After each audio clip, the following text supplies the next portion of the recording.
നമസ്കാരം. മറ്റൊരു രാത്രിയാണ്.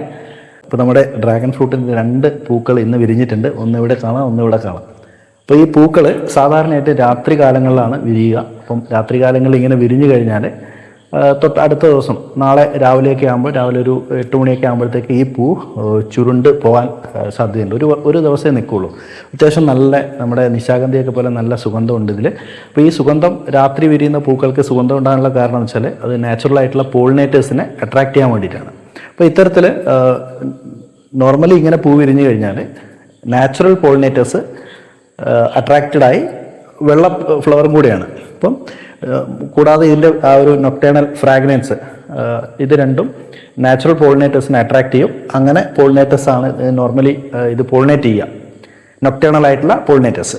അപ്പം ചില കേസിൽ ഇപ്പോൾ ഇവിടെ ഇതുവരെ ആയിട്ട് ഇപ്പോൾ ജസ്റ്റ് ഓപ്പൺ ആയതേ ഉള്ളൂ, ഇതുവരെയും പോളിനേറ്റേഴ്സ് എത്തിയിട്ടില്ല. അപ്പോൾ നമുക്ക് ആർട്ടിഫിഷ്യലായിട്ട് ഇത് നമുക്ക് എങ്ങനെ പോളിനേറ്റ് ചെയ്യാം, ഈ ഫ്ലവറിൻ്റെ ഭാഗങ്ങൾ എന്തൊക്കെയാണ്, അപ്പോൾ അത്തരം കാര്യങ്ങളാണ് നമ്മൾ ഇന്നത്തെ ഈ ഒരു ചെറിയ വീഡിയോയിൽ ഡിസ്കസ് ചെയ്യുന്നത്. പിത്തായ അഥവാ ഡ്രാഗൺ ഫ്രൂട്ട് പ്ലാന്റിൻ്റെ പൂവിൻ്റെ ഒരു ക്രോസ് സെക്ഷനാണ് ഈ കാണുന്നത്. ഇതിൽ പ്രധാനമായിട്ടും ഇതൊരു ഹെർമാഫ്രോഡൈറ്റിക് ആണ്, അതായത് കേസരങ്ങളും അണ്ടാശയവും ഒറ്റ പൂവിൽ തന്നെ കാണുന്ന ഒരു കണ്ടീഷനാണ്.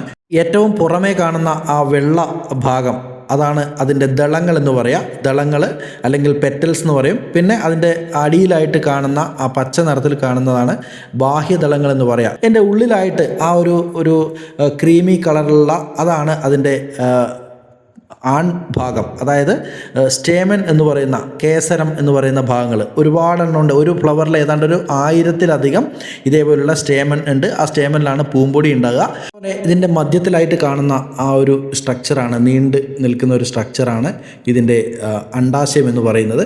അതിൽ പ്രധാനമായിട്ടും 3 ഭാഗങ്ങളാണ്. ഏറ്റവും പുറമേ കാണുന്ന ഈ സ്റ്റാർ പോലുള്ള ഏരിയയാണ് സ്റ്റിഗ്മ എന്ന് പറയുക. പിന്നെ അതിൻ്റെ സെൻറ്ററിലുള്ള ആ ട്യൂബിനെയാണ് സ്റ്റൈൽ എന്ന് പറയുക. ഏറ്റവും അടിഭാഗം അതിനെയാണ് ഓവറി എന്ന് പറയാം. ആ ഓവറിയാണ് പിന്നീട് ഫ്രൂട്ടായിട്ട് മാറുന്നത്. ഈ കാണുന്നതാണ് ആന്തർ എന്ന് പറയുന്നത്. അപ്പോൾ ഇതിൽ ഒരുപാട് ഈ കാണുന്ന ഈ പറ്റിപ്പിടിച്ച് കിടക്കുന്ന ഇതാണ് പോളൻ ഗ്രെയിൻസ് എന്ന് പറയുക, അതായത് പൂമ്പൊടികൾ. അപ്പോൾ ഇത് സാധാരണയായിട്ട് ഈ പൂമ്പൊടികൾ ഈ ഓവറിൻ്റെ പാർട്ടിലേക്ക്, നമ്മൾ ഈ സ്റ്റിഗ്മ ഭാഗത്തേക്ക് ഇട്ട് കൊടുക്കുകയാണ് സാധാരണ നമ്മൾ ആർട്ടിഫിഷ്യലായിട്ട് പോളിനേഷൻ അങ്ങനെയാണ് നടത്തുക.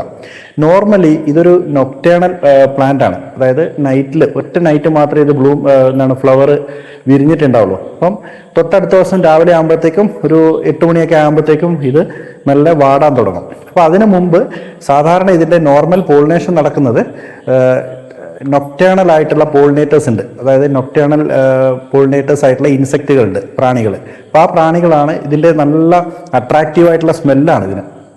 നല്ല നമ്മുടെ നിശാഗന്ധിയൊക്കെ പോലെ തന്നെ നമ്മുടെ ഭയങ്കരമായിട്ട് അട്രാക്റ്റീവ് ആയിട്ടുള്ള സ്മെല്ലുണ്ട്. ആ ഒരു സ്മെല്ല് നൈറ്റ് പോളിനേഴ്സ്, അതായത് നൊക്ടേണൽ പോളിനേറ്റേഴ്സിനെ അട്രാക്റ്റ് ചെയ്യും, പ്രധാനമായിട്ട് ഇൻസെക്റ്റുകൾ. ആ ഇൻസെക്റ്റുകൾ വന്ന് ഇപ്പോൾ ഇതുവരെയായിട്ടും ഇതിപ്പം ജസ്റ്റ് ഓപ്പൺ ആയതേ ഉള്ളൂ, ഇൻസെക്റ്റുകൾ എത്തിയിട്ടില്ല.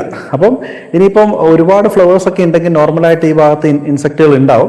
പിന്നെ അങ്ങനെ ഇല്ലാത്ത കേസിൽ നമുക്ക് ആർട്ടിഫിഷ്യലായിട്ട് ഈ കാണുന്ന പൂമ്പൊടികൾ ജസ്റ്റ് ഒരു പേപ്പറിൽ കൊട്ടിയെടുത്തിട്ട് നമ്മൾ ഇതിലേക്ക് നിക്ഷേപിച്ച് കൊടുത്തു കഴിഞ്ഞാൽ ആ പോളിനേഷൻ എന്ന് പറഞ്ഞ പ്രോസസ്സ് കംപ്ലീറ്റ് ആയി. അപ്പം ഇത് സാധാരണ വൈകുന്നേര സമയങ്ങളിലാണ്, അല്ലെങ്കിൽ നൈറ്റ് ഒരു 7 മണി 8 മണിയൊക്കെ സമയമാകുമ്പോഴത്തേക്കാണ് എല്ലാ ഫ്ലവേഴ്സും ഇങ്ങനെ വിരിയുക. അപ്പോൾ ഇന്ന് നമുക്ക് 2 ഫ്ലവേഴ്സാണ് ഇതുപോലെ വിരിഞ്ഞിട്ടുള്ളത്. ഒന്നിതാണ്, മറ്റൊരു ഫ്ലവർ ഇവിടെ കാണുന്നുണ്ട്. ഇനി വരും ദിവസങ്ങളൊക്കെ വിരിയാൻ വേണ്ടി ഇവിടെയൊക്കെ നമുക്ക് ഫ്ലവേഴ്സ് കാണുന്നുണ്ട്, മൊട്ടുകൾ കാണുന്നുണ്ട്. ഇവിടെയൊക്കെ ഈ മുട്ടൊക്കെ അടുത്ത ദിവസങ്ങളിലൊക്കെ വിരിയേണ്ട മുട്ടുകളാണ്, ഇവിടെയൊക്കെ നമുക്ക് കാണാം. അപ്പോൾ ഇന്നിപ്പോൾ 2 മുട്ടുകൾ ഇതുപോലെ വിരിഞ്ഞിട്ടുണ്ട്. അപ്പം ഇത് ജസ്റ്റ് ഞാനൊരു ആർട്ടിഫിഷ്യലായിട്ട് എങ്ങനെ പോളിനേറ്റ് ചെയ്യാന്നുള്ളത് ജസ്റ്റ് ഒന്ന് കാണിച്ചു തരാം. അപ്പോൾ നമുക്ക് ഇതുപോലെ എന്തെങ്കിലും ബ്രഷുകളോ അല്ലെങ്കിൽ ചെറിയ ഈർക്കിലോ എന്തെങ്കിലും എടുത്തു കഴിഞ്ഞാൽ ഇതുപോലെ നമ്മൾ കൊട്ടിക്കഴിഞ്ഞാൽ പൂമ്പൊടികൾ നമുക്ക് ഇതിലേക്ക് വീഴും. ഒരുപാട് പൂമ്പൊടികൾ ഇങ്ങനെ വീഴും. അപ്പോൾ ഇതിൽ നിങ്ങൾക്ക് പൂമ്പൊടികൾ ഇതിൽ കാണാം, ചെറിയ പൊടികൾ കാണാം. അപ്പോൾ ഇങ്ങനെ കാണുന്നുണ്ടോയെന്ന് അറിയില്ല, ഇപ്പം പൂമ്പൊടികൾ കാണാം. അപ്പോൾ ഈ പൂമ്പൊടികൾ നമ്മളിങ്ങനെ ഒരു ബ്രഷിലേക്ക് ഇങ്ങനെ ജസ്റ്റ് എടുക്കുക. ജസ്റ്റ് ഇതേപോലെ എടുത്തിട്ട് നമ്മൾ ഈ ഒരു പാർട്ടിൽ നിക്ഷേപിച്ച് കൊടുത്താൽ മതി. ഇതിലേക്ക് ഇങ്ങനെ നിക്ഷേപിച്ച് കൊടുത്താൽ മതി. ഇങ്ങനെയാണ് നമ്മൾ ഈ ആർട്ടിഫിഷ്യലായിട്ട് പോളിനേറ്റ്. ഇനിയിപ്പോൾ ഇതൊന്നും ഇല്ലെങ്കിൽ തന്നെ ഇതുപോലെ ബ്രഷിൽ നമ്മൾ ഇതേപോലെ ടാപ്പ് ചെയ്തെടുത്തിട്ട് ജസ്റ്റ് ആ ബ്രഷ് നമ്മൾ ഇവിടെ ഒന്ന് ടച്ച് ചെയ്ത് ഇങ്ങനെ ആ പൂമ്പൊടി അതിലേക്കൊന്ന് ജസ്റ്റ് ഇട്ട് കൊടുത്താൽ മതി. അപ്പോൾ ഇങ്ങനെയാണ് ആർട്ടിഫിഷ്യൽ പോളിനേഷൻ നമ്മൾ നടത്തുക. നോർമലി ഒരു കുറച്ച് സമയമൊക്കെ കഴിയുമ്പോഴത്തേക്ക് ഇതിൽ നൊക്ടേണൽ ആയിട്ടുള്ള പോളിനേറ്റേഴ്സ്, നാച്ചുറൽ പോളിനേറ്റേഴ്സ് വരും. അപ്പോൾ അങ്ങനെ വന്നു കഴിഞ്ഞാൽ നോർമലി ആ ഒരു പോളിനേഷൻ പ്രോസസ്സ് അവിടെ നടക്കും. ഇനി അല്ലെങ്കിൽ നമുക്ക് ഈ രീതിയിൽ നമുക്ക് പോളിനേറ്റ് ചെയ്ത് കൊടുക്കാൻ വേണ്ടി കഴിയുന്നതാണ്. ഹെർമാഫ്രോഡൈറ്റിക് ആയതുകൊണ്ട് തന്നെ ഈ ഒരു പ്ലാന്റിൽ ക്രോസ് പോളിനേഷൻ്റെ ഒരു ആവശ്യം വരുന്നില്ല. അപ്പം മിക്ക കേസിലും ഇതിൽ നൊക്ടേണൽ ആയിട്ടുള്ള പോളിനേറ്റേഴ്സ് ഹെൽപ്പ് ചെയ്യാറുണ്ട്. രാത്രി കാലങ്ങളിൽ പ്രധാനമായിട്ടും മോത്തുകൾ, നിശാശലഭങ്ങൾ, അതുപോലെ വവ്വാലുകളൊക്കെയാണ്, ചെറിയ വവ്വാലുകളൊക്കെയാണ് ഇതിനെ പോളിനേഷന് വേണ്ടി സഹായിക്കുന്നത്. അപ്പം ഈ മോത്തുകളൊക്കെ ഈ ആന്തറിൽ, അതായത് ഈ ഒരു മെയിൽ പാർട്ടിൽ വന്ന് പറ്റിപ്പിടിച്ച് അതിൻ്റെ ശരീരത്ത് മൊത്തം ആന്തർ പൂമ്പൊടികൾ പറ്റി അത് പിന്നീട് ഈ ഓവറിയുടെ, അതായത് ഈ സ്റ്റിഗ്മ എന്ന് പറയുന്ന ഭാഗത്ത് വന്നിരിക്കുമ്പോൾ ആ പൂമ്പൊടി ഓട്ടോമാറ്റിക്കായിട്ട് ഇതിലേക്ക് എത്തി. അങ്ങനെയാണ് പോളിനേഷൻ പ്രോസസ്സ് നടക്കുന്നത്. ഇനി നേരം വെളുത്ത് കഴിഞ്ഞാൽ ഏതാണ്ട് ഒരു 8 മണി വരെയൊക്കെ ഇത് വിരിഞ്ഞിട്ടുണ്ടാവും. ആ സമയത്ത് പകല് അതിരാവിലെ തേനീച്ചകളൊക്കെ ഇതേപോലെ തന്നെ, തേനീച്ചകളും ചെറിയ പൂമ്പാറ്റകളൊക്കെ ഇതേപോലെ പോളിനേഷന് വേണ്ടി ഹെൽപ്പ് ചെയ്യുന്നുണ്ട്. അപ്പോൾ ആ രീതിയിലാണ് ഈ ഡ്രാഗൺ ഫ്രൂട്ടിൻ്റെ പോളിനേഷൻ നടക്കുന്നത്. ഇനി ഈച്ചകളൊന്നും ഇല്ലാത്ത ഒരു കേസിൽ നമുക്ക് ആർട്ടിഫിഷ്യലായിട്ടും ചെയ്തു കൊടുക്കാൻ വേണ്ടി പറ്റുന്നതാണ്.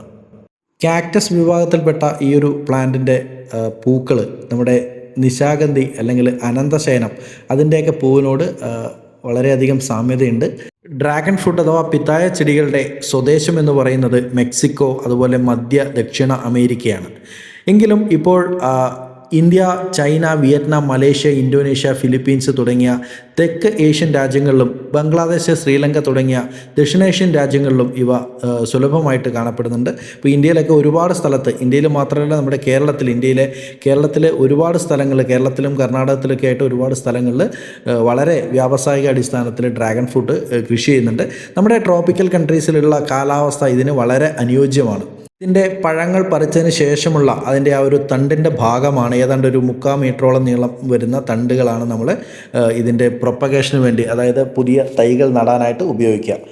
പൂക്കൾ വിരിഞ്ഞ് ഫ്രൂട്ട് പറിച്ചതിന് ശേഷമുള്ള തണ്ടുകളാണ് സാധാരണയായിട്ട് ഉപയോഗിക്കുക. അപ്പോൾ അങ്ങനെയുള്ള തണ്ടുകൾ ഉപയോഗിച്ച് കഴിഞ്ഞാൽ ഏതാണ്ട് 1.5 വർഷം കൊണ്ട് തന്നെ നമുക്ക് പുതിയ കായ്കൾ ലഭിക്കുന്നതാണ്. അപ്പോൾ എന്തായാലും ഒരുപാട് പോഷക ഗുണങ്ങളുള്ള ഈ ഒരു ഫ്രൂട്ട് പ്ലാന്റ് എല്ലാവരും അത്യാവശ്യം ഒരു 5-10 പ്ലാന്റുകൾ നമ്മുടെ വീട്ടിൽ നമുക്ക് വെക്കാവുന്നതാണ്. ഈ പഴത്തിൽ ധാരാളമായിട്ട് ആൻറ്റി ഓക്സിഡൻറ്റുകൾ, അതുപോലെ വൈറ്റമിൻ സി, പൊട്ടാസ്യം, മഗ്നീഷ്യം, ഇരുമ്പ് തുടങ്ങിയവ ധാരാളമായിട്ട് കാണുന്നുണ്ട്. അതുകൊണ്ട് തന്നെ ഇതിന് ഒരുപാട് ഹെൽത്ത് ബെനിഫിറ്റുള്ള ഒരു ഫ്രൂട്ടാണ്. നമ്മൾ വളരെ സിമ്പിളായിട്ട് നമുക്ക് ചെയ്യാൻ പറ്റിയൊരു ഫ്രൂട്ട് കൂടിയാണിത്. അപ്പോൾ മറ്റൊരു വിശേഷമായിട്ട് വീണ്ടും കാണാം.